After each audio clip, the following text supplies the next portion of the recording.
15th. We're getting there. Sunday, December 15th. Yeah, Christmas is just around the corner. Yeah.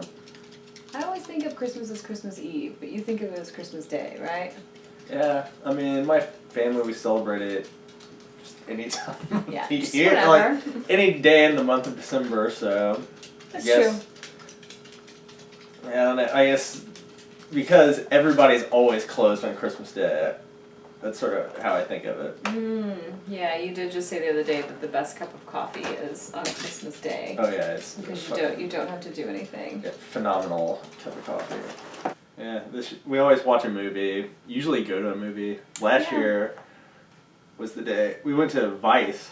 I went to the bathroom and there was like sewage coming out, like raw sewage coming out of the bathroom, and I was just like, oh my god. It was like ankle deep, and we just said yesterday how shitty our movie theater was. Yeah. And I came back and I was just like, I can't believe this fucking place is open, because it was like in the lobby and stuff. Yeah, and I mean, we had seen like, I think we had seen like fans or something, and like you just never know what you're gonna get when you go to the theater here. So you just kind of get used to like looking the other direction and just going into the theater, and I was like, well, I'm glad I don't have to go to the bathroom. And then like one trailer in, they flipped on the lights, and we're shutting it down. Like, we cannot run this theater anymore. And we got free movie passes. Yeah. But it was still like... It was still bullshit. Scarred, and the movie theater didn't open for like several days. Like a week. I mean, yeah, they had a whole, like, it was a literal shit show.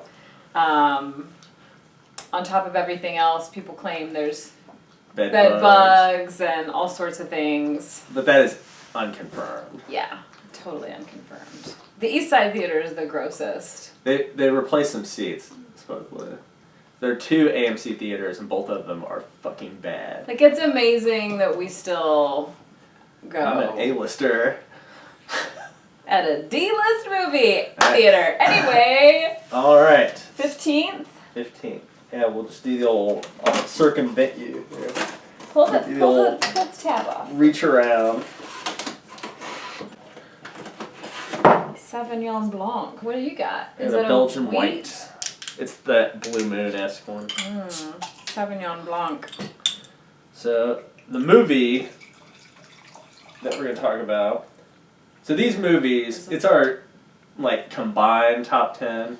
Like, I'm not going to list anything pretentious I saw without her, or horror movies that I saw without her that she would hate.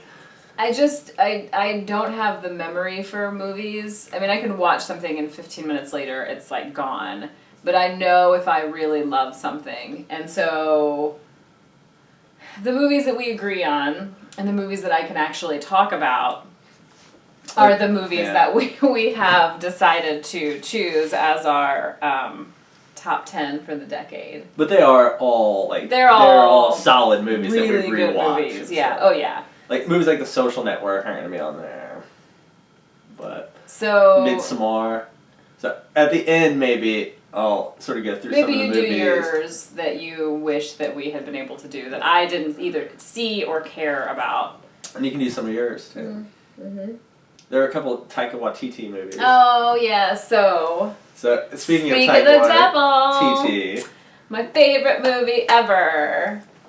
Yeah, this is your favorite movie. Like ever. anytime he's like, "You want to watch a movie?" I'm like, "Can we watch What We Do in the Shadows?" Like 9 times out of 10, that's my response, and 9 times out of 10, he's like, "No." But then like once or twice a year, I actually get to watch it again.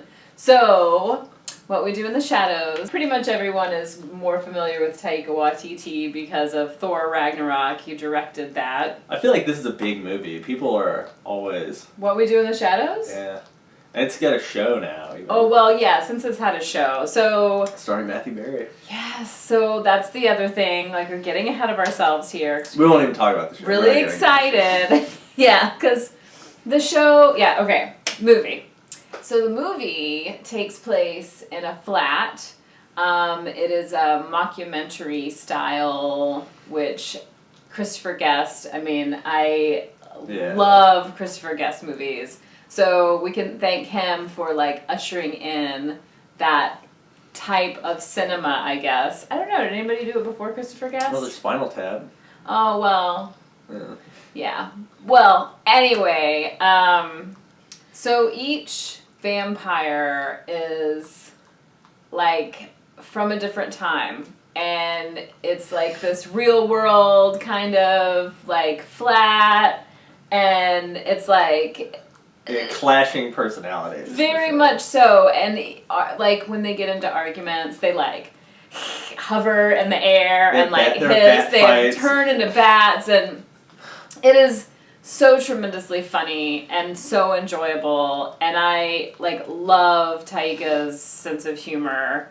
He plays one of the guys. He does, and he does such a good job. And that's the thing, like, I feel like the characters are really, really well done. Like, you know, the Nosferatu one. So Peter, he's like Peter. 8,000 years old, and he is like the Max Shrek Nosferatu. Yes. And then Taika Waititi is, he's Viago, Yeah. and he is sort of like... He's just like 700 years old or something. He's the, like... The dandy kind Yeah, he's of. like the Bela Lugosi Dracula. Yeah. And then there's Jermaine Yeah. Vladislav, who he's he is Gary Sexy Oldman. dancing. Yeah. No, he's not the sexy dancer. He is. The sexy dancer is the guy that's like.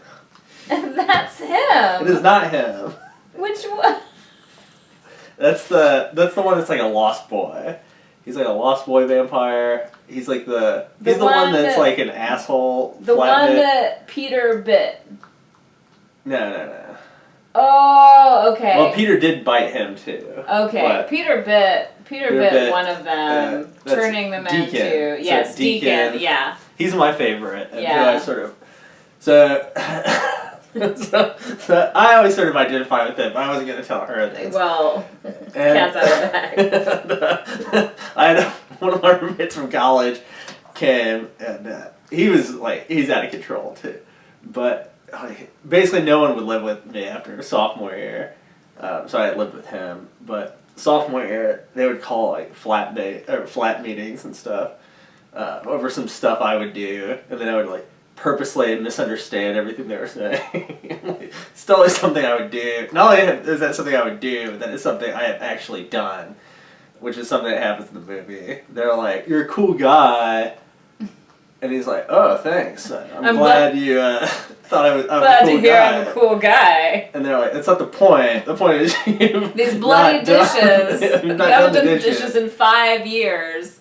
So that's just yeah, it's really enjoyable. And then there is a pack of werewolves that they kind of have that's this some of the like funniest. yeah, it's so good that they sort of have this turf war with, and you know, the whole movie is like them preparing for this vampire ball.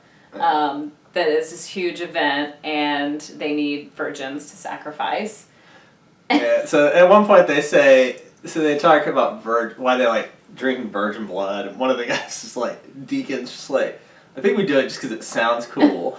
Yeah. And then the other one, Jermaine, is like, let me put it this way. If you had a sandwich, you would enjoy that sandwich more if you knew no one had fucked it. That's the kind of humor that this movie provides. And, you know, I seriously sit with the smile on my face like almost the entire time. I've seen this movie dozens of times, and I still laugh at all the fucking bad jokes, and I'm still like cheesing. Like, it's so good. It's so fun. And the ball, like, the whole ball thing, the reason they go is because the host is one of their ex-girlfriends, the Beast. Yeah, the Beast. And they like go and like murder her boyfriend now and stuff. Yeah, so there's a lot. I mean, we don't want to give too much away. If you haven't Yeah. seen it, go. It's like an 8-year-old movie. It's an 8-year-old movie. It's not like. And then there's also the show, It's not which that a lot of people. I'm hearing mixed reviews from the people that love the movie, don't like the show, whatever. They're all full of shit. I think the show's just as enjoyable. I mean, it's not Matthew Berry, Yes, because one of our the favorite. inclusion, Matthew. This is the second or third time Matthew Berry has come up the British actor Matthew Berry, who Yeah, he's fucking awesome. so good. Snuffbox. No matter how Dark bad Place. it is, with Matthew Berry's in it, it's good, and he's in the show. So it took this idea that I already loved and then added another character or actor that I also really love. So it's double the fun, I think. Alright, so let's open up the chocolate and the cheese. Okay, 14. So in this movie, No, 15. Yeah, in this movie, if vampires ate like a chip or something, they would like vomit. blood. They would violently puke. White cheddar. Would you like this? Nah. Well, I'm not eating dairy and Okay. cheese at the moment. All right. The one they turn, he's sort of like a Twilight type. Yeah, he's like real excited to be a vampire. And he tells everybody and gets them into trouble and stuff. This is the creme brulee truffle. That was a good one. Very festive star. My friend Yasi and I made 5 types of cookies today. I don't think I can eat another sweet. Yeah, I don't want to do that. Okay, like 5 kinds. We cooked from 11 a.m. until 6:30 p.m. today. I'm sorry, baked. We baked. Alright, well, I guess we've talked enough about the movie. Yeah. It's Well, a good one. I really want to watch it now. I know you do. Every time we bring it up, I'm like, can we watch And it? we probably will watch it. Yeah, we probably should. I think we should. But we're behind. We got Okay, yeah, we got other movies to watch, so we'll watch that another evening. But for now, Alright. till next time.